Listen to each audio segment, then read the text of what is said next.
दोस्तों इस इग्निस को मैं 45,000 किलोमीटर से ज़्यादा चला चुका हूँ और लगभग 4 साल से ज़्यादा इस गाड़ी को मेरे पास हो चुके हैं। तो आज मैं आप लोगों के साथ शेयर करने वाला हूँ अपनी इग्निस का रिव्यू और बात करने वाले हैं क्या 2026 के अंदर ये गाड़ी वर्थ इट है। दोस्तों इस इग्निस को मैंने नवंबर 2021 में लिया था और काफ़ी सफ़र मैं इस गाड़ी के साथ तय कर चुका हूँ। तब से अभी तक मैंने इस गाड़ी के अंदर एक आफ्टर मार्केट सीएनजी किट भी लगवा रखी है और काफ़ी एक्सेसरीज भी जो है मैंने ऐड कराई हैं और साथ ही साथ इस गाड़ी के कुछ पॉजिटिव और नेगेटिव्स भी हैं जो मैं आप लोगों से शेयर करना चाहता हूँ। तो हो सकता है कि ये वीडियो थोड़ी आपको लंबी देखने के लिए मिले, लेकिन मैं आप लोगों के लिए अलग अलग सेक्शन कर दूंगा, तो जिससे आप अगर आप सीएनजी वाला ही सेक्शन देखना चाहते हो तो आप वो देख सकते हैं और अगर आप कार एक्सेसरीज या ओवरऑल रिव्यू देखना चाहते हैं तो वो देख सकते हैं। तो ओके दोस्तों, सबसे पहले स्टार्ट करते हैं कि वाई दिस इग्निस। अब दोस्तों जब मैं ये गाड़ी लेने वाला था ना नवंबर 2021 में, तो उस टाइम पे मेरे पास जो ऑप्शन है ना वो i10 नियोस था और स्विफ्ट का था। तो स्विफ्ट के अंदर क्या था कि जो LXi वेरिएंट जो मेरे बजट में आ रहा था ना उस वक्त, तो उस गाड़ी के अंदर ना तो मुझे है ना वो सेंटर लॉकिंग मिल रही थी। खैर सेंटर लॉकिंग मुझे इसके अंदर भी नहीं मिल रही थी, बट उस गाड़ी के अंदर टायर साइज भी इससे छोटा था। दूसरा वो इस गाड़ी से महंगी भी थी, 620 के अराउंड मुझे उस टाइम पे वो गाड़ी पड़ रही थी और ये गाड़ी जो मुझे पड़ी थी ना उस टाइम पे वो 5,30,000 की पड़ी थी। तो प्राइस वाइज काफ़ी डिफरेंस था और जो टायर साइज था ना इसमें मुझे 15 इंच के टायर मिल रहे थे। उस टाइम पे स्विफ्ट के अंदर शायद मुझे 14 इंच के साइज मिल रहा था। तो उस हिसाब से भी ये वैल्यू फॉर मनी मुझे काफ़ी लग रही थी। i10 न्यूज़ भी मेरे दिमाग में थी, बट i10 न्यूज़ के अंदर वो ग्राउंड क्लियरेंस उतनी ज़्यादा नहीं है और माइलेज भी जो है उस गाड़ी के अंदर थोड़ा लोअर देखने के लिए मिलता है। अगर मैं ओवरऑल आपको एक लाइन में बताऊं कि भाई अभी तक कैसा फीडबैक रहा है इस गाड़ी का, तो मुझे इन 4 सालों में इस गाड़ी के साथ अभी तक कोई इशू जो है नहीं आया है। एक छोटा सा जो है अंदर एसी के कंट्रोल्स हैं उसमें थोड़ा सा इशू था, वो भी सर्विस सेंटर वालों ने वारंटी में जो है इसको बदल दिया था। तो ऐसा कोई मुझे बड़ा इशू नहीं आया इस गाड़ी के अंदर और जब से मेरा एक्सपीरियंस इस गाड़ी के साथ अच्छा ही चल रहा है। तो चलिए स्टार्ट करते हैं इस गाड़ी के नेगेटिव के साथ। तो दोस्तों शुरुआत करते हैं सबसे पहले नेगेटिव के साथ। तो पहला नेगेटिव ये है कि ये मारुति की गाड़ी है। तो अब मारुति की गाड़ी नेगेटिव होना कैसे हो सकता है? पॉजिटिव भी होते हैं मारुति की गाड़ी होने से, बट नेगेटिव यहाँ पर ये है जो मैं आपको बताना चाहता हूँ कि इसके अंदर आपको बिल्ड क्वालिटी और सेफ्टी रेटिंग्स जो है दोनों ही बुरी है। तो आपको ये लेके चलना है कि भाई इसको ना ई रिक्शा से भी आपको बचा के चलना पड़ेगा, क्योंकि अगर ई रिक्शा वाला भी चला जाता है ना लगा के गाड़ी को, तो भी उसमें जो है नुकसान आपकी गाड़ी में कुछ ना कुछ आ जाता है। अब जैसे मैं आपको एक चीज़ दिखाता हूँ, मेरी गाड़ी एक बार हल्की सी एक जगह पे लगी और उसका जो बम्पर है वो यहाँ से ऐसे आ गया, ठीक है? तो ये मारुति में ही ये चीज़ें आपको देखने के लिए मिल सकती है। तो आप इसको दोबारा करोगे तो ये अंदर भी चला जाएगा। जब आप इस गाड़ी को चला रहे होंगे ना तो ये कहीं न कहीं जो है दोबारा निकल के आ जाएगा बाहर। तो ये जो है मारुति वाला आपको साइड इफेक्ट देखने के लिए मिलेगा। अब दोस्तों बात करते हैं दूसरे नेगेटिव की। अब दूसरा नेगेटिव क्या है दोस्तों, कि इस गाड़ी का जो सस्पेंशन है ना वो बहुत ज़्यादा ही मतलब स्टिफर साइड है। जब भी कोई लोग गाड़ी में पीछे बैठते हैं तो वो हमेशा कंप्लेन करते हैं कि यार जैसे ही छोटे-मोटे गड्ढे में जाती है ना, तो वो मतलब है ना कंफर्ट नहीं आता। जो आप गाड़ी दूसरी गाड़ियों में आपको कंफर्ट मिलेगा ना, वो कंफर्ट इस गाड़ी के अंदर आपको नहीं मिलेगा, है ना? और तीसरा नेगेटिव भी जो है वो रियर सीट से ही जुड़ा हुआ है। अब मैं आपको दिखाना चाहूँगा कि जो रियर की सीट है ना, वो काफ़ी ना आपको इसमें छोटी देखने के लिए मिलती है। ये देखिए, अगर आप इसको सेगमेंट से कंपेयर करते हो ना, तो यहाँ पर जो है ना सीटिंग स्पेस जो है आपको कम देखने के लिए मिलता है। मतलब आप इसको यार मतलब देखो ऐसे नाप लोगे, ये देखो 2 बिलान भी जिसे कहते हैं ना बिल्कुल देशी भाषा में, तो वो इसकी जो है ना रियर सीट का जो एक तो अंडर साइड सपोर्ट भी कम है, दूसरा सस्पेंशन जो है स्टिफर साइड है। तो ये था इस गाड़ी का तीसरा नेगेटिव। और अब जो चौथा नेगेटिव है ना, वो मैं आपको गाड़ी के अंदर बैठ के बताऊंगा। चौथा नेगेटिव इस गाड़ी का है ना, वो है इसके एसी वेंट और स्टीरियो की पोजीशन। अब आप जब इस गाड़ी के सेंटर कंसोल से देखोगे ना, तो आपको स्टीरियो थोड़ा सा आउट दिखेगा, यानी कि लेफ्ट हैंड साइड पे आपको थोड़ा सा ज़्यादा दिखेगा। और इसी की वजह से जो इसका एसी वेंट है यहाँ पर, इस एसी वेंट की पोजीशन आप ऊपर कर लो या नीचे कर लो, जब भी आप स्टीयरिंग को पकड़ के रखोगे ना, तो ये कहीं न कहीं आपको इस हाथ को ना एकदम जमा देता है, क्योंकि वो सीधी जो एयर है ना आपके हाथ के ऊपर ही पड़ रही होती है। तो ये इस गाड़ी का जो है चौथा नेगेटिव है। अब हम बात करते हैं इस गाड़ी के पॉजिटिव्स के बारे में। तो चलो दोस्तों, गाड़ी की बुराई तो बहुत हो गई, अब थोड़े से पॉजिटिव के बारे में भी बात कर लेते हैं कि जिस वजह से आपको ये गाड़ी आज भी कंसीडर करनी चाहिए, मतलब यानी कि 2026 में भी ये वर्थ इट है, क्योंकि इसमें ये चीज़ें मिल रही हैं। तो सबसे पहले आपको पॉजिटिव नंबर 1 बताने से पहले मैं इस गाड़ी का बोनेट ओपन कर लेता हूँ, क्योंकि यहीं पर ही जो है ना इसका सबसे बड़ा पॉजिटिव इस गाड़ी के साथ जुड़ा हुआ है। इस गाड़ी के अंदर आज के टाइम यानी 2026 में आपको एक 1.2 का 4 सिलेंडर इंजन मिलता है, जो कि आपकी 5,35,000 एक शोरूम से आज इग्निस जो है स्टार्ट हो जाती है। वहाँ पे डिस्काउंट्स वगैरह भी जो देखने के लिए मिलते हैं। और इस इंजन की पावर की बात करूँ तो 82 एचपी और 113 एनएम का टॉर्क आपको इस गाड़ी के अंदर देखने के लिए मिल जाता है। अगर आप इसे बाकी अब किसी भी गाड़ी से कंपेयर करते हो ना, तो वहाँ पर 4 सिलेंडर इंजन मिलना इस प्राइस में आपको मुश्किल हो जाता है। सिर्फ आई थिंक i10 नियोस है जिसके अंदर आपको जो है इंजन जो है 1.2 का 4 सिलेंडर देखने के लिए मिलता है। अदरवाइज़ आपको स्विफ्ट के अंदर भी जो है 1.2 का 3 सिलेंडर देखने के लिए मिलता है, पंच के अंदर भी, टियागो के अंदर भी, और वैगन आर के अंदर तो खैर 1 लीटर का ऑप्शन आपको मिलता है 3 सिलेंडर के अंदर। और अगर आप VXI लेते हो तो वहाँ पे 1.2 का 4 सिलेंडर इंजन आपको एक्स्ट्रा पैसे देके मिल जाता है ऑप्शन वहाँ पे। तो इस प्राइसिंग में ऐसा इंजन मिलना, ये इसका जो है पॉजिटिव नंबर 1 है इस गाड़ी के अंदर। और दूसरा पॉजिटिव इस गाड़ी का जो है वो है इस गाड़ी का टायर साइज। अगर आप बेस वेरिएंट भी खरीदते हो ना, तो बेस वेरिएंट खरीदने के बाद भी इस गाड़ी के अंदर आपको 15 इंच के स्टील रिम देखने के लिए मिलते हैं, जो कि मैंने अलॉय व्हील बनाए हुए डलवाए हुए हैं, और इसका मैं मॉडिफिकेशन वाले सेक्शन में आपको बताऊंगा अभी पूरी डिटेल। तो 15 इंच के जो है आपको इसके रिम देखने के लिए मिल जाता है, और 15 इंच के ब्रिजस्टोन के टायर इसमें स्टॉक दिए जाते हैं। तो इसका पॉजिटिव नंबर 2 है। अगर आप दूसरी कोई गाड़ी लेते हो इस प्राइसिंग में, भले ही बेस वेरिएंट भी खरीदोगे, तो वहाँ पे 13-14 इंच के आपको व्हील्स देखने के लिए मिलते हैं, यहाँ पे आपको 15 इंच के व्हील देखने के लिए मिलते हैं। तीसरा जो इसका पॉजिटिव है सबसे बड़ा, वो है इसकी 180 mm की ग्राउंड क्लियरेंस। 180 mm की ग्राउंड क्लियरेंस होने की वजह से शहर के अंदर तो ये है ही कैपेबल। अगर आप, जैसे मैंने अभी खेत में उतार रखी है गाड़ी, आप देख ही पा रहे हो, ठीक है, खेत के अंदर आने के बाद भी मतलब ज़्यादा दिक्कत बनती नहीं है। तो 180 mm की ग्राउंड क्लियरेंस आपको थोड़ी सी विन विन सिचुएशन में ले जाती है, जितने पैसों में ये गाड़ी आती है। तो दोस्तों ये था इस गाड़ी का पॉजिटिव नंबर 3। अब पॉजिटिव नंबर 4 की मैं बात करूं, तो सबसे पहले जो है इस गाड़ी का आप हाइट देखोगे ना, तो वो हाइट सेगमेंट के हिसाब से एक टॉल बॉय डिज़ाइन वाली आपको मिल जाती है। जो बेनिफिट आपको वैगन आर लेने पे मिलते हैं ना, कि टॉल बॉय डिज़ाइन होने से वो हेडरूम ज़्यादा आपको मिल जाता है, तो वही आपको जो है इस गाड़ी के अंदर भी मिल जाता है। टॉल बॉय डिज़ाइन होने की वजह से ना इस गाड़ी के अंदर उतरना बैठना काफ़ी ईजी होता है। और देखो हेडरूम भी जो है ना, मेरे पास अभी भी जो है इस गाड़ी के अंदर काफ़ी बचा हुआ है। हेडरूम की कोई कमी आपको देखने की नहीं मिलेगी। पाँचवें पॉजिटिव की बात करूँ, तो पाँचवा पॉजिटिव ये है कि जब हम गाड़ी चलाते हैं, तो एक थोड़ी-सी ना हैचबैक वाली फ़ील नहीं आती, थोड़ी-सी उससे ऊपर वाली फ़ील आती है, क्योंकि थोड़ी-सी कमांडिंग पोज़ीशन हो जाती है। बहुत ज़्यादा नहीं मैं कहूँगा, बट थोड़ी-सी अगर आप स्विफ्ट से, टियागो से, इन चीज़ों से कंपेयर, इन गाड़ियों से कंपेयर करते हो, तो वो कहीं न कहीं आपको थोड़ा-सा ना सुपीरियर फ़ील कराएँगी उन दोनों गाड़ियों में बैठने वाली पोज़ीशन। अगर आप फ्रंट रो में भी i10 नियोस या टियागो के अंदर बैठते हो या स्विफ्ट के अंदर भी बैठते हो, तो उससे सुपीरियर सीटिंग जो है फ्रंट में आपको एग्रिस के अंदर देखने के लिए मिलेगी। तो ये इसके 5 पॉजिटिव जो बड़े मुझे लगते हैं कि आज भी आप 2026 में भी इस गाड़ी को कंसीडर कर सकते हो। चलो दोस्तों, पॉजिटिव और नेगेटिव दोनों की ही बात हो गई है। तो अब बात करते हैं, जैसे कि मैंने आपको बताया था इंट्रो में कि बेस वेरिएंट था, तो इसके अंदर जो मॉडिफिकेशन हुई है तो वो भी मैं आपसे शेयर करता हूँ। तो चलो मॉडिफिकेशन क्या-क्या हुई है वो शेयर करते हैं। तो चलो दोस्तों, मैं एक-एक करके आपको बताना स्टार्ट करता हूँ कि क्या-क्या मैंने इसमें एक्सेसरीज़ गाड़ी में लगवाई हुई है। वैसे तो लोग ज़्यादातर जो है ना मार्केट में जो एक्सेसरीज़ लगाते हैं उन्हें मॉडिफिकेशन बोलने लग जाते हैं, तो मॉडिफिकेशन एक अलग चीज़ होती है। बट जो इसमें गाड़ी में लगा हुआ है मैं वो आपको एक-एक करके बताता हूँ। और दूसरा साथ ही साथ मैं आपको ये भी बताऊँगा कि इनमें से जो मैंने एक्सेसरीज़ लगवाई हैं वो आपको कौन-सी ऑप्ट करनी चाहिए और कौन-सी नहीं करनी चाहिए। तो सबसे पहले जैसे आप गाड़ी को देखोगे तो सबसे पहले आपकी नज़र जो जाएगी वो इस हेडलाइट पे जाएगी। अब इस हेडलाइट का रीज़न क्या था कि दोस्तों, जो पहले इसमें लगी हुई थी ना हैलोजन, जो कंपनी से आई थी, क्योंकि ये बेस वेरिएंट था, तो इसके अंदर वो हैलोजन वाली हेडलाइट्स थी, तो उनका एक तो थ्रो बहुत अच्छा नहीं था, और इसके साथ जो प्रोजेक्टर हेडलैम्प आता है प्लस डीआरएल भी आती है, तो डीआरएल कहीं न कहीं ना गाड़ी के लुक्स को एनहांस करती है। तो ये हेडलाइट्स जो है मैंने मायापुरी से लगवाई थी। अराउंड 9 साढ़े 9 हज़ार रुपए की मुझे ये पड़ी थी, सेकंड हैंड थी ये बेसिकली। मेरे पास ऑप्शन था कि जो मेरी एक्जिस्टिंग लाइट्स थी ना मेरे पास, उसका ना मैं ग्लास चेंज करा सकता था इसके साथ, तो एकदम न्यू वाला फ़ील आ जाता। अभी आप देखोगे ना थोड़े-थोड़े से, तो आपको यहाँ पे स्क्रैचेस देखने के लिए मिलेंगे। बट फिर मैंने सोचा कि यार अभी मैं इसको स्क्रैचेस की वजह से बदलवा देता हूँ, कल को थोड़ा बहुत अगर लग भी गई, तो फिर मुझे फिर से ग्लासेस अरेंज करने पड़ेंगे। तो मैंने वो लाइट्स जो है अभी सँभाल के रखी हुई हैं, और अगर ऐसा कुछ फ्यूचर में होता है, तो मैं ऑब्वियसली जो है ग्लास चेंज करा सकता हूँ। बट ये हेडलाइट क्या मैं आपको रिकमेंड करता हूँ डलवाना। तो देखो दोस्तों, अगर किसी अच्छे बंदे से लगवा रहे हो तो लगवा सकते हो, अदरवाइज़ एक चांस ही है, क्योंकि इसके लिए वायरिंग जो है काफ़ी छेड़छाड़ हो जाती है गाड़ी में, और मुझे भी लगवाते टाइम ऐसे ही लग रहा था कि मुझे नहीं लगवानी चाहिए। बट ऑल्दो मेरे साथ कोई ऐसा इश्यू आया नहीं, तो मैं इस बारे में मतलब ये आप पे छोड़ सकता हूँ कि आप लगवाना चाहते हो तो किसी अच्छे वाले बंदे पे लगवा लो। अदरवाइज़ ऐसे हर कोई इसको जो है नहीं लगा पाएगा। दूसरी जो नज़र आपकी जाएगी वो जाएगी इन फॉग लैंप्स पे। अब ये फॉग लैंप्स जो हैं दोस्तों, वो मारुति जेन्युइन लगे हुए हैं।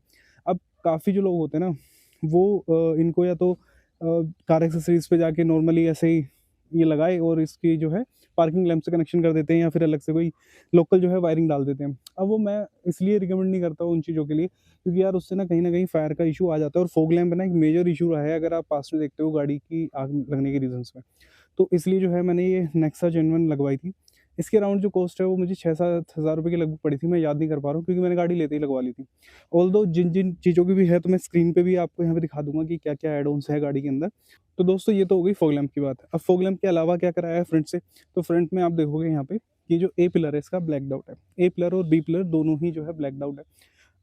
अब इसका रीज़न क्या है, जो जैसे मैंने आपको बताया था कि गाड़ी बेस वेरिएंट थी, तो वो ना कहीं न कहीं लुक में वो इतना अच्छा नहीं लगता। तो इस वज़ह से मैंने जो है इसको ब्लैक टेपिंग करा दिया था। ऑल्दो ये उस फिनिशिंग के साथ देखो नहीं हो पाई जिस तरीके से फैक्ट्री फिटेड आती है, वो फिनिशिंग तो इसमें नहीं मिली है। ठीक है? और फिर इसके अलावा जो है मैंने ये मिरर्स भी ऐड कराए थे, ये ऑटो फ़ोल्ड हैं और प्लस जो है ये इलेक्ट्रिकली एडजस्टेबल हैं। तो जो बेस वेरिएंट में मिरर्स आते हैं ना, तो इलेक्ट्रिकली एडजस्टेबल होते हैं, ना ही वो फ़ोल्डेबल होते हैं। तो यहाँ पर क्या होता है, जब आप बेस वेरिएंट में से लगाते हो तो आपको ये इंडिकेटर जो है आपको ऐसे बच जाता है। कुछ लोग जो है इसके ऊपर इंडिकेटर अंदर ऐड करा के और कुछ ऊपर से लगा देते हैं वो लुक्स बढ़ाने के लिए कि भाई लगे ना बेस वेरिएंट। बट देखो आप कहीं न कहीं तो जानते हो ही ना कि वो बेस वेरिएंट है, तो उसको कुछ ऐसा करके फ़ायदा नहीं है। तो अब सबसे बड़ी जो है ना, अब साइड लुक में अगर आप देखते हो, तो सबसे आपको अट्रैक्टिंग चीज़ क्या लगेगी? ये एलॉय व्हील्स।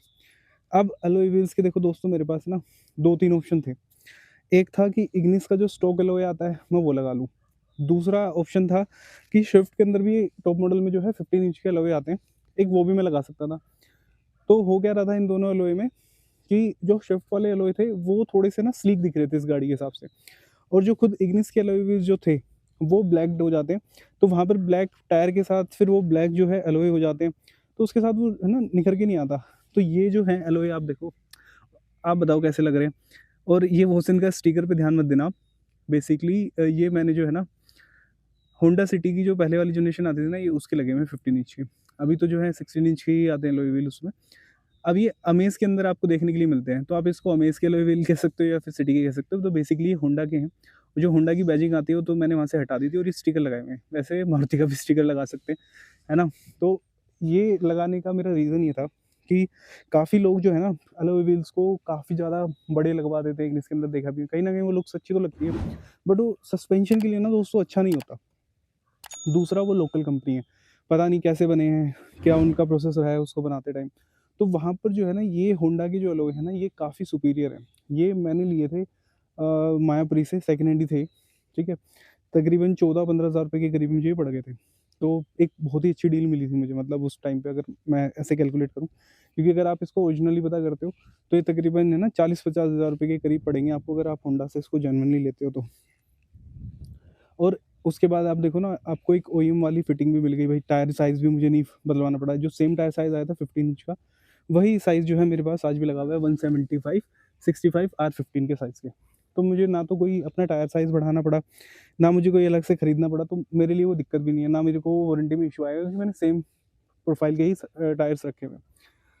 तो ये तो हो गई दोस्तों, है ना? कि भाई ये एलॉय हो गया। और आप देखो साइड से जो है गाड़ी की लुक कुछ ऐसी निकल के आती है, ठीक है? कुछ ज़्यादा मतलब आपको शो-शो वाली चीज़ नहीं दिखेगी, वो जो भी चीज़ें करी गई है ना गाड़ी के अंदर वो बहुत सेटल है। अब इसके अलावा जैसे मैंने आपको बता ही दिया था मिरर्स, और मैंने बताया था कि ये बी पिलर्स भी जो है मैंने ब्लैक्ड आउट करा रखे हैं। इसके अलावा जो है ये डोर हैंडल्स जो है मैंने लगवाए हुए हैं। अब ये डोर हैंडल्स जो है ना वो नेक्सा जेन्युइन नहीं है। ये जो हैं मैंने गैलियो कंपनी के आते थे, वो लगवाए थे। प्राइस वाइज़ तो कुछ ज़्यादा फ़र्क नहीं था, 200-300 रुपए का रखा, आई थिंक ये 900 रुपए के करीब के आ गए थे, 900 रुपए के करीब। और ये जो है ना, ये डोर वाइज़र एक्चुअली मुझे अपनी ना एक गलती की तरह लगता है, क्योंकि देखो आप इसका रंग देखोगे ना, तो हल्का-हल्का जो है बदल चुका है।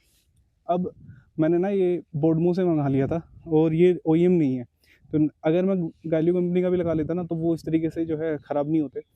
तो मुझे ये लगता है कि ये वाले अगर आप इस टाइप की चीज़ें देखो, गैलियो का ये लगा हुआ है देखो, इसमें तकरीबन 3 साल हो गए गाड़ी को लगे हुए, कोई इश्यू नहीं है देखो, कोई जंग नहीं है, कोई रस्टिंग नहीं है। अब यहाँ पर बट आपको दिखेगा कि भाई ये जो है ना, एक तरीके से लुक को आपके है ना, मतलब एक एक्सपीरियंस के साथ आपके खराब करते हैं चीज़ों को। और यही छोटी-छोटी चीज़ें होती हैं जब है ना, आपका मन उस गाड़ी से हटने लगता है। अब एक मैंने आपको मतलब ऐसा नहीं है कि मैं ये बता रहा हूँ कि भाई बहुत अच्छा-अच्छा काम करा रखा है, जो मेरे से गलती हुई है ना, मैं वो भी जो है आपको साथ के साथ बताते हुए चल रहा हूँ। अब जैसे ही आप यहाँ पीछे आओगे, तो पीछे इसमें कुछ भी जो है आपको ख़ास चेंजेस देखने के लिए मिलेंगे, क्योंकि मैंने कुछ ख़ास चेंजेस कराए ही नहीं है पीछे। कुछ बस मैंने एक ही स्पॉइलर लगवाया था, और ये भी एक तरीके से मेरी गलती है क्योंकि ये मैंने लोकल लगवाया था। अब क्योंकि लोकल लगवाया था तो देखो इसमें ना वहाँ पे आपको देखो एक गैप क्रिएट हो गया है।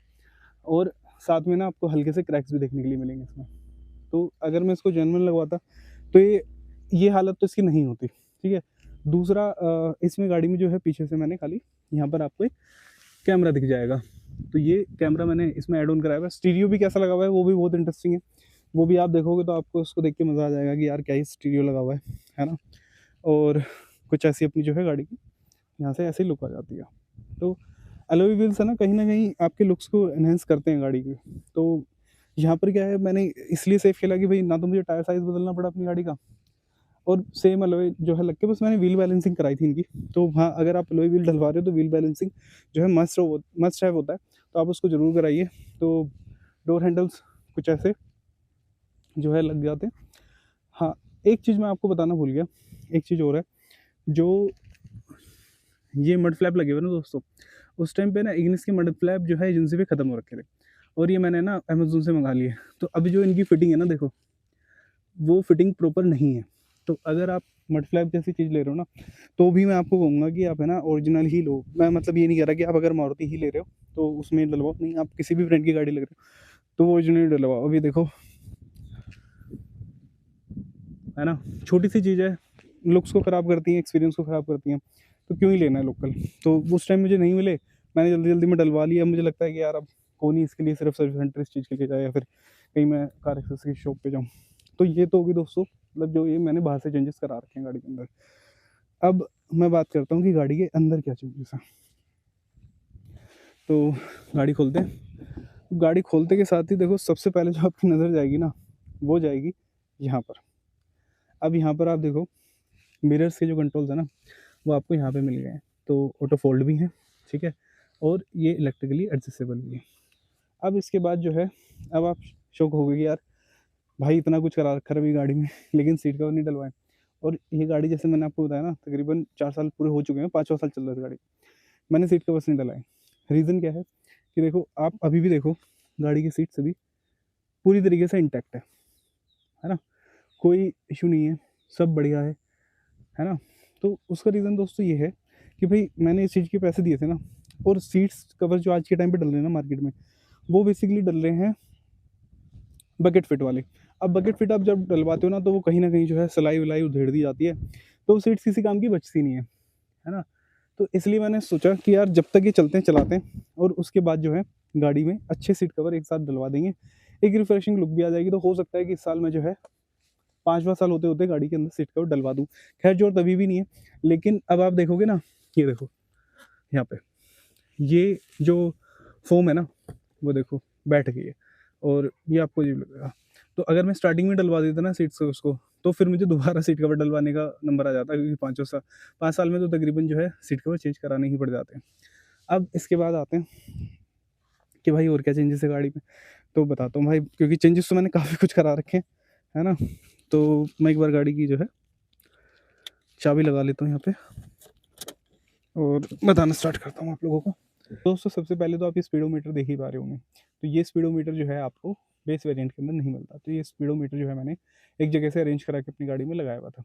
अब इसकी मैंने एक वीडियो भी डाली थी बहुत पहले, जब मैंने ये चेंज कराया था। और इसके अलावा जो है ये बटन्स भी मैंने लगा दिए थे, लेकिन समहाउ मैं इसके कनेक्शन आज भी नहीं करा पाया हूँ, क्योंकि जिनसे मेरी बात हुई थी उन्होंने बोला कि आ जाओ आप, 3-4 घंटे का काम है। तो मतलब मुझे ज़रूरत ही नहीं पड़ी इसको ठीक कराने की, मतलब मैं ऐसे ही चलाता रहता हूँ। बट हाँ, मैं कभी-कभी मिस करता हूँ कि यार अगर हो जाए तो मैं ये बटन्स वगैरह जो है यूज़ कर पाऊँ। तो जैसे मैंने इसको भी सेकंड हैंड ही मँगाया था किसी से, तो तकरीबन 6 साढ़े 6 हज़ार रुपए के करीब की जो उस टाइम पे मुझे कॉस्ट पड़ी थी, और मैंने ग्लास जो है ना ये फ्रंट में नया डला दिया था। तो एक तो दोस्तों ये चीज़ हो गई, ठीक है?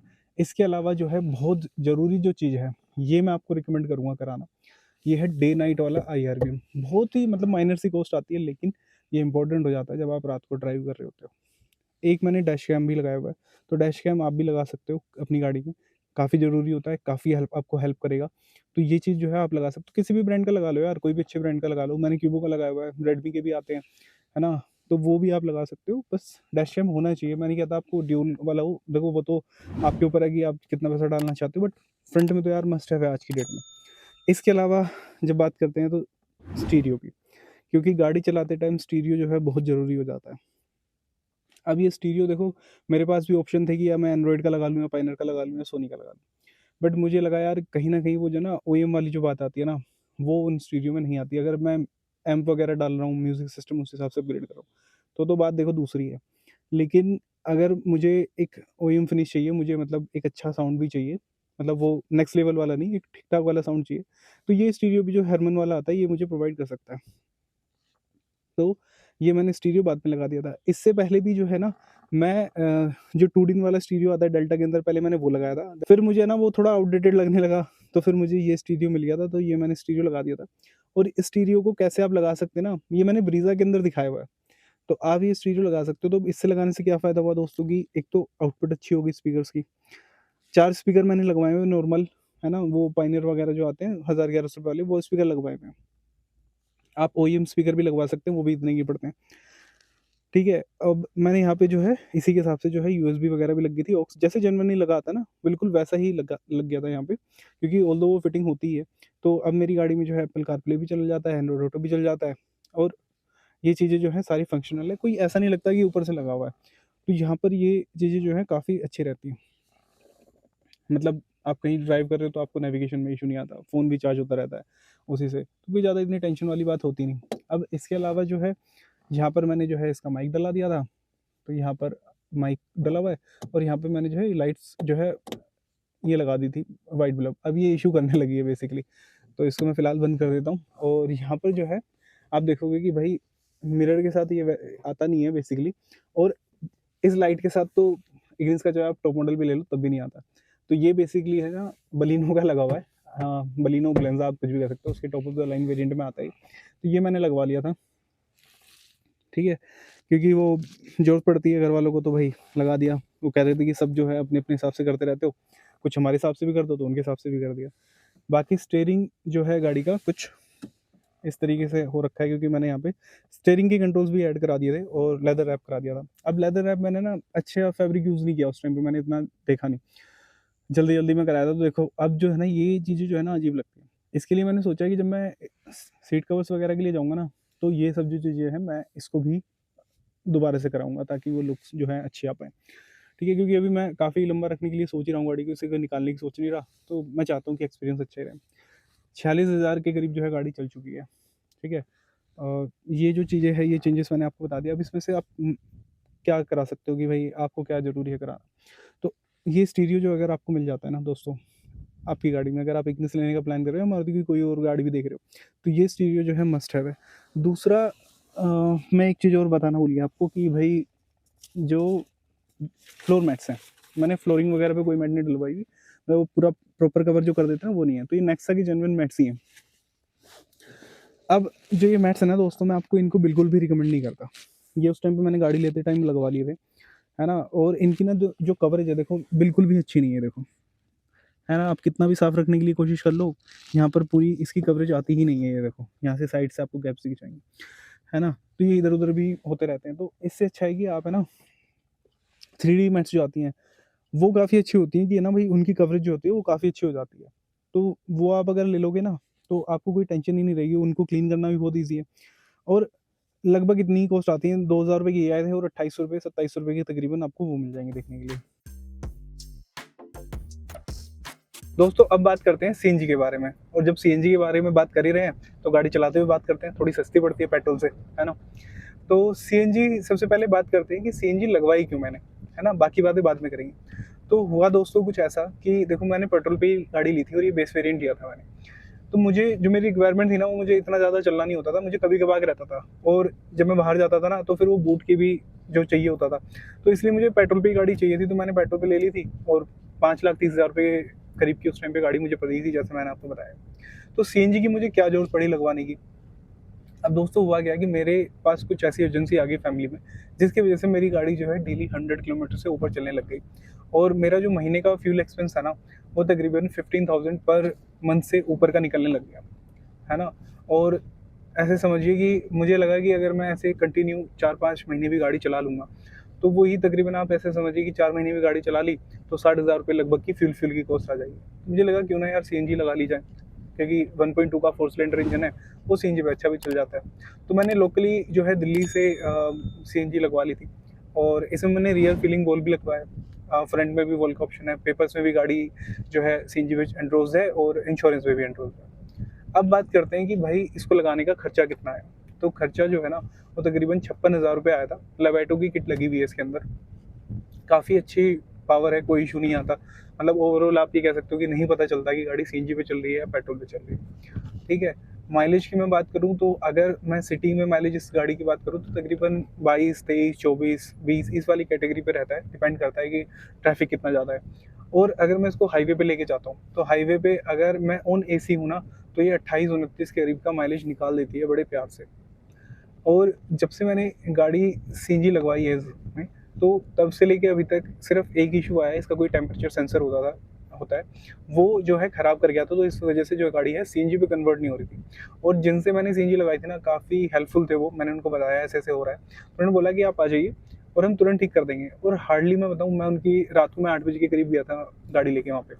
और है ना, मेरी गाड़ी मतलब एग्ज़ैक्टली शायद 7:54 हो रहे थे या 7:56 हो रहे थे, और एग्जैक्टली 8:20 पे है ना मेरी गाड़ी उनकी वर्कशॉप से जो है बाहर निकल चुकी थी। तो इतना फास्ट रेजोल्यूशन उन्होंने दिया, और मतलब कुछ मतलब बोले ही नहीं कि यार कि ये है वो है फलाना, बड़े प्यार से आराम से देखा और जो है मेरी गाड़ी को उन्होंने ठीक करके दे दिया। उसके मतलब इसके पहले और इसके बाद में मुझे सीएनजी के साथ कोई इशू नहीं आया। अब बात करते क्या ये सीएनजी लगाना मैं आपको रिकमेंड करूंगा, तो इसका आंसर है नहीं। तो अगर दोस्तों आप ये सोच रहे हो कि भाई मैं गाड़ी खरीदूंगा और फिर उसके बाद सीएनजी लगवाऊंगा, तो वो कहीं ना कहीं आपको है ना मतलब हार्म ही करेगा। मतलब वो कंफर्ट आप नहीं अचीव कर पाओगे। जैसे मैंने आपको बताया कि रियर फीलिंग बॉल इस गाड़ी के अंदर मैंने लगा रखा है, लेकिन कहीं ना कहीं वो जब वो रियर फीलिंग बॉल डालते हैं ना वहाँ से, तो वो उसकी जो पिन होती है वो ऊपर बॉडी में टच होती है। और ऐसा नहीं सिर्फ इसी गाड़ी में हो रही है, एक इग्निस का और रिव्यू मैंने ऑटोमेटिक सीएनजी का डाला था आप लोगों के लिए, ओनरशिप रिव्यू। उस गाड़ी के अंदर भी सेम इशू था। तो उन्होंने बताया कि कोई स्टिकर वगैरह लगा लिया था जिसकी वजह से वो स्क्रैच जो है चुभ गए। तो मतलब आप पैसे भी लगा रहे हो और आपको फिर वो चीज़ उस हिसाब की भी नहीं मिल पा रही है। लेकिन किन लोगों के लिए सीएनजी लगवाना रेट्रोफिटमेंट फिर भी एक फायदे का सौदा है। जिन लोगों के साथ ये है कि भाई गाड़ी उन्होंने पहले से ही ले रखी है, 4 सिलेंडर इंजन आपकी गाड़ी है, आप लगवा सकते हो सीएनजी। उससे आपकी जो है रनिंग कॉस्ट काफ़ी कम हो जाएगी। अब रनिंग कॉस्ट की जैसे मैं बात कर ही रहा हूँ, तो अगर मैं बात करूँ इस गाड़ी की तकरीबन 5 साढ़े 5 रुपये के करीब की, या थोड़ा सा ऊपर ट्रैफिक जैसा भी होता था, तकरीबन इतनी जो है रनिंग कॉस्ट इसकी पेट्रोल पे आ जाती थी। सीएनजी लगवाने के बाद सीएनजी आज की डेट में जो है दिल्ली के अंदर 78 रुपीज़ का रेट चल रहा है। तो वहाँ पे इस गाड़ी के अंदर 3-3.5 रुपये के लगभग आप एवरेज मान सकते हो कि भाई ट्रैफिक के अंदर चल रही है, तो 3.5 रुपये के हिसाब के करीब आपको पर रनिंग कॉस्ट इसकी गाड़ी की आ जाएगी। अब इसके बाद दोस्तों फाइनली बात करते हैं कि भाई मैंने इस गाड़ी के बारे में आपको पॉजिटिव बताए, नेगेटिव्स बताए, क्या क्या एक्सेसरीज मैंने इस गाड़ी के अंदर लगाई हैं और कौन कौन सी एक्सेसरीज हैं जो मुझे भी लगा कि यार अगर मैं ये नहीं लगाता तो ज़्यादा ठीक था। अब इसके बाद मैंने आपको सीएनजी का भी बता दिया कि कैसे कैसे है। अब फाइनली बात करते हैं इस गाड़ी की कि क्या ये गाड़ी आपको कंसीडर करनी चाहिए 2026 के अंदर। तो मेरे हिसाब से दोस्तों मैं आपको 2 इसमें कंडीशंस देता हूँ इस गाड़ी को अगर आप खरीदना चाहते हो तो। पहली कंडीशन है इसके बेस वेरिएंट की, कि अगर आपको सिग्मा वेरिएंट इस गाड़ी का खरीदना है तो किन कंडीशंस में खरीदना चाहिए। अगर आप ये चाहते हो कि आपको वैगनआर से अच्छा जो है इंजन इस गाड़ी के अंदर मिल जाए, तभी आप ये गाड़ी ले सकते हो, क्योंकि मारुति की गाड़ी वो भी है और ये भी है। ठीक है, एक कंडीशन ये भी है, अगर आप आइडन न्यू से भी कंपेयर कर रहे हो, तो अगर आपको ग्राउंड क्लियरेंस और वो माइलेज वाला कंसर्न है मेरी तरह, तो आप इस गाड़ी को ले सकते हो बेस वेरिएंट को। आप मतलब आपका बजट बहुत लिमिटेड है ना, तभी आप ये गाड़ी का जो है सिग्मा वेरिएंट ऑप्ट करो। अब इसके बाद कुछ लोग कहते हैं कि यार इसका जो डेल्टा वेरिएंट है ना वो वैल्यू फॉर मनी है। ठीक है, ऐसा मैं बिल्कुल नहीं मानता हूँ, क्योंकि डेल्टा वेरिएंट के बाद थोड़ी पैसे अगर आप लगाते हो गाड़ी के अंदर, क्योंकि इग्निस के पास इग्निस पे ऑलरेडी डिस्काउंट्स ऑफर अच्छे चल रहे होते हैं, तो जैसे ही आप इसका जेटा वेरिएंट अगर खरीदते हो गाड़ी का, अगर आपका बजट होगा कि मतलब ये मैं तब कह रहा हूँ कि जब आपको जिद है कि नहीं आपको इग्निस ही खरीदनी है, क्योंकि जो सेल्स के नंबर है ना गाड़ी के वो भी कुछ अच्छे नहीं चल रहे हैं, और मुझे भी जो है लोग कमेंट्स करते रहते हैं कि भाई क्या ये गाड़ी बंद हो जाएगी। तो दोस्तों जब मैंने ये 2021 में ली थी ना गाड़ी, तब भी यही रूमर्स चलते थे कि ये गाड़ी डिसकंटिन्यू इतनी हो जाएगी। अब देखो दोस्तों, डिसकंटिन्यू का तो ऐसा है कि वो तो कंपनी ही जानती है कि वो डिसकंटिन्यू करेगी या नहीं करेगी। फिलहाल तो ऐसी कोई खबर जो है मेरे पास नहीं है जो मैं आपको बता पाऊँ। अब जेटा वेरिएंट उसके लिए है कि जिसको इग्निस ही खरीदनी है, कि भाई उसको प्यार हो गया इग्निस से। ठीक है, क्योंकि उस गाड़ी के अंदर अगर आप सिग्मा छोड़ के, क्योंकि सिग्मा तो उन लोगों के लिए हो गया जिनका बजट बहुत टाइट है, जेटा उन लोगों के लिए हो गया जिनको इग्निस चाहिए, कि भाई वो कॉम्पैक्ट साइज ही चाहिए, वो ग्राउंड क्लियरेंस ही चाहिए और फीचर्स भी चाहिए। तो आप अगर इग्निस का जेटा वेरिएंट खरीदते हो ना दोस्तों, तो आपको एक अच्छा जो है गाड़ी के अंदर म्यूजिक सिस्टम भी लगाया मिल जाएगा, जो आपको लगवाना नहीं पड़ेगा। आपको रियर डिफोगर, वाइपर, चारों पावर विंडो, आपको चारों स्पीकर भी मिल जाएंगे, है ना, कीलेस एंट्री भी मिल जाएगी, स्टॉप स्टार्ट का बटन भी मिल जाएगा, फॉग लैम्प भी वहाँ गाड़ी में ऑप्शन मिल जाता है आपको। तो ये सब चीज़ें जो है ना सॉर्टेड रहती है उस गाड़ी के अंदर। तो अगर आपको इग्निस ही लेनी है, अलॉय व्हील्स भी उस गाड़ी के अंदर मिल जाते हैं, क्लैडिंग भी मिलती है। तो अगर आप देखते हो वैल्यू प्रोपोर्शन जेटा वेरिएंट का ज़्यादा है अगर आप उसे डेल्टा से कंपेयर करते हो। तो दो ही इग्निस के मैं आपको वेरिएंट खरीदने के लिए बोलूँगा। अगर आपको खरीदने बजट टाइट है तो आप सिग्मा खरीद सकते हो, और अगर आपका बजट अच्छा है और लेनी ही इग्निस है, क्योंकि उस बजट में मैं आपको बोलूँगा कि आप बलिनो की तरफ चले जाओ तो वो ज़्यादा अच्छा वेरिएंट हो जाएगा, वैल्यू फॉर मनी। और अगर लेना ही है तो फिर जेटा वेरिएंट ले सकते हो, क्योंकि इसमें आपको वो मिल जाएगा। ओवरऑल मैं आपको इसको ना तो डेल्टा वेरिएंट रिकमेंड करूँगा, ना मैं आपको इसको अल्फा वेरिएंट रिकमेंड करूँगा, जो कि इसका top of the line variant है। तो ओवरऑल दोस्तों यही था इस गाड़ी का ओनरशिप रिव्यू, जो मैं आप लोगों के साथ काफ़ी टाइम से शेयर करना चाहता था। आज मैं अपने होम टाउन बागपत था, तो मुझे लगा कि यार क्यों ना इस गाड़ी का ओनरशिप रिव्यू आज शूट कर लिया जाए। और साथ ही साथ मैं माफ़ी भी चाहूँगा क्योंकि ये वीडियो काफ़ी लंबा हो गया आपके लिए। तो अगर आप इस वीडियो को यहाँ तक देख रहे हो तो बहुत दिल से धन्यवाद। और कैसी लगी आपको ये ओनरशिप रिव्यू वीडियो, ये भी मुझे बताना। और आपको क्या लगता है कि ये जो मैंने इतने ज़्यादा एड ऑन्स अपनी गाड़ी में करा रखे हैं, ये कराने चाहिए थे या नहीं कराने चाहिए थे, ये भी कमेंट सेक्शन में बताना। और आपके अभी भी कोई सवाल बचे हुए हैं इस गाड़ी को लेके तो वो भी आप मेरे से शेयर कर सकते हो। ज़रूर मैं कोशिश करूँगा उनका रिप्लाई करने की। तो आज की वीडियो में बस इतना ही, जल्दी मिलते हैं नई वीडियो में, तब तक के लिए राम।